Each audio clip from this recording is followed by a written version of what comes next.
Have you ever wondered if the prayers of one man could truly change history?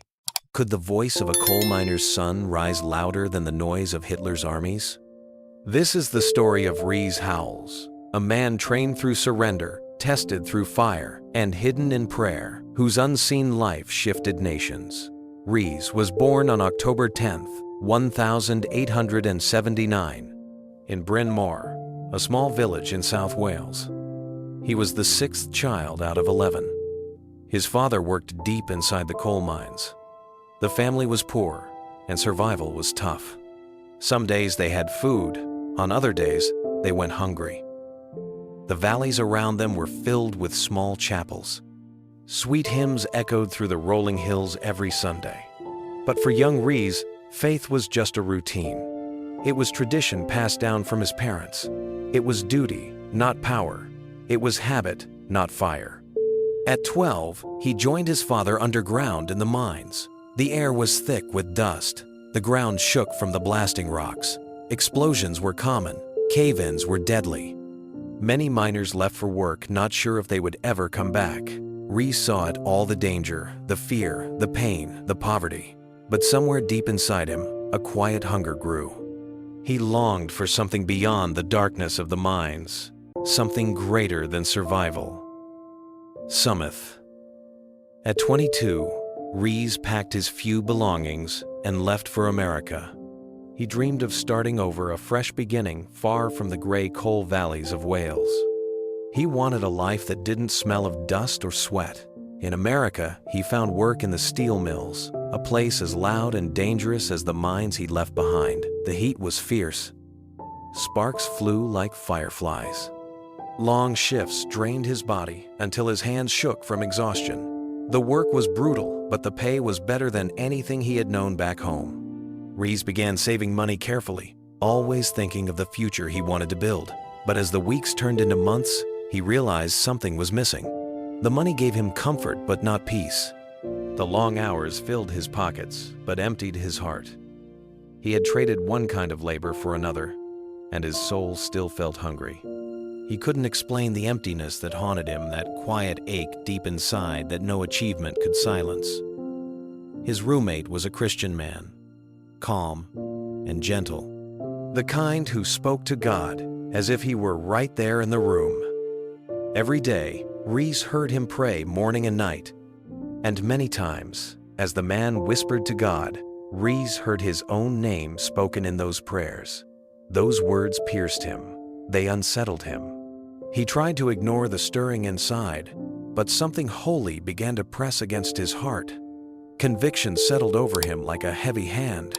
He wanted to resist it, to brush it off. But no matter how hard he tried, the feeling only grew stronger. It followed him through the day. It woke him in the night. Later, when Rees returned to Wales for a visit, he saw a man named Maurice Rees. Once, this man had been a hopeless drunk, loud, broken, despised by many. But now, Maurice was completely changed. He was full of peace, full of joy, full of something Rees couldn't explain. The change was so real, so complete, that Rees couldn't deny it. He thought to himself, if God could do that for him, why not for me? It was during a small chapel meeting that everything finally shifted. The presence of God filled the room like a storm and wrapped around him like fire. Rees couldn't hold back. He broke down completely. He wept uncontrollably. He confessed every sin he could remember. He cried out for mercy.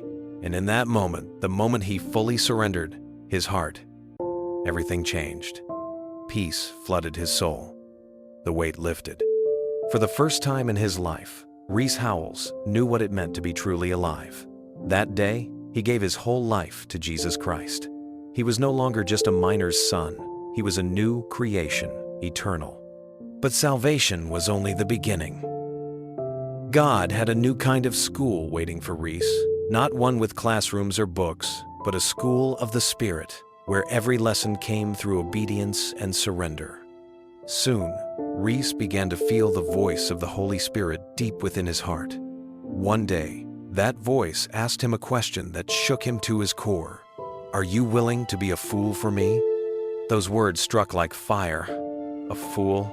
The idea terrified him. To be a fool meant to have no wages, no reputation, no comfort, no certainty about tomorrow. It meant being misunderstood, ridiculed, and even rejected by the very people he once tried to please. Rees wrestled with it for days. If this story moved your heart, don't let it stop here. More than half of you watching right now haven't subscribed yet. You are part of this same story, part of the same army God is still building today. By subscribing, you're not just following a channel, you're joining a mission. You're helping us share these untold revival stories, keeping the flame of faith alive for generations to come. So take a second right now, click subscribe, hit the bell icon, leave a comment below saying, "I believe prayer still changes nations," because the truth is, it still does. Hidden prayers still move the world. And maybe, just maybe, the next intercessor God is calling is you. Mind argued with his spirit. Could he really give up everything, his plans, his pride, his sense of control, just to obey a voice no one else could hear? The battle inside him grew heavier each day. But slowly, his heart softened. The question stopped feeling like a threat and started sounding like an invitation. Finally, he bowed his head and whispered, "Lord, I am willing." From that moment, his life was never the same. Tests came quickly, small ones at first, but each one harder than the last. One cold afternoon, Rees met a poor man on the road. The man's clothes were torn and his feet were bare. His face showed the kind of suffering Rees had seen in the mines many times before. Rees looked down at his own feet. His shoes were worn and old, but they were his only pair. He had no money left to buy new ones. Then, deep inside, that same gentle voice spoke again. What would Jesus do? Rees froze. His pride resisted. His mind said, "This is foolishness." But his heart knew the truth. After a long pause, he bent down, unlaced his shoes, and handed them to the man. The beggar's eyes widened. He could hardly believe it. Rees turned and walked home barefoot through the rough cobblestone streets, each step cut into his feet. The stones were sharp, the road was long, and the people who saw him laughed quietly. But inside, something glorious burned in his heart. That night, as he looked at his bleeding feet, Rees whispered through tears, "When I lost my shoes, I gained heaven's authority." It was a strange exchange, shoes for power, pain for presence. But that was how the school of the Spirit worked. Now, let me ask you, would you have given away your last pair of shoes? From that day onward, obedience became the heartbeat of Rees's life. It was no longer just about believing in God, it was about trusting Him completely, even when nothing made sense. He lived by faith alone. If there was no food, he prayed, and food came. When bills were due, and there was no money, provision appeared in the most unexpected ways. He never begged, never hinted, never asked men for help. He trusted only in God. And time after time, God proved Himself faithful. Rees used to say, "If you depend on man, you'll get what man can give. But if you depend on God, you'll get what only heaven can give." It was during this season of total surrender that Rees met Elizabeth Hannah, a woman whose heart burned with love for Christ. She was gentle but strong, quiet but full of courage. Her faith matched his, and soon they fell deeply in love. But just as their love grew, a new test came, a calling that would demand everything from both of them. Rees felt the Spirit speak clearly. Go to Africa. The command was simple, but the cost was great.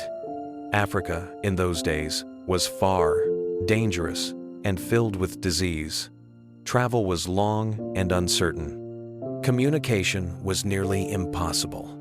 And leaving home meant saying goodbye to family, comfort, and everything familiar. Elizabeth struggled with the call. She loved Rees, but the thought of leaving her home, her parents, her land, it broke her heart. She prayed, hoping perhaps God would change his mind. But the more she prayed, the clearer the call became. One evening, after long hours of weeping, she looked at Rees and said softly, "Rees, "I am willing." That simple sentence carried the weight of total surrender. It meant giving up everything, not for adventure, not for comfort, but for obedience. Soon after, they were married. There were no riches, no grand ceremony, just two souls joined together by faith and purpose. Together, they packed their few belongings. Together, they knelt one last time to pray in the land they loved. And together, they stepped aboard the ship that would carry them across oceans. The voyage to Africa was long and difficult. Days blended into nights. Storms rocked the ship. Many passengers grew seasick, but Rees and Elizabeth held hands and prayed. They didn't know what awaited them on the other side, but they knew who was sending them. They were not just sailing to another continent, they were sailing into destiny. The mission was far harder than the voyage that carried them there. South Africa in the early 1900s was a land divided, rich in beauty, but torn by racial hatred, colonial pride, and deep spiritual darkness. Poverty filled the villages, fear ruled many hearts, and superstition sat like a shadow over the people. Rees and Elizabeth arrived with nothing but faith. They had no big mission board behind them, no promise of money, no safety net if things went wrong. But they carried something far greater, a quiet confidence that God had sent them and that His presence would be enough.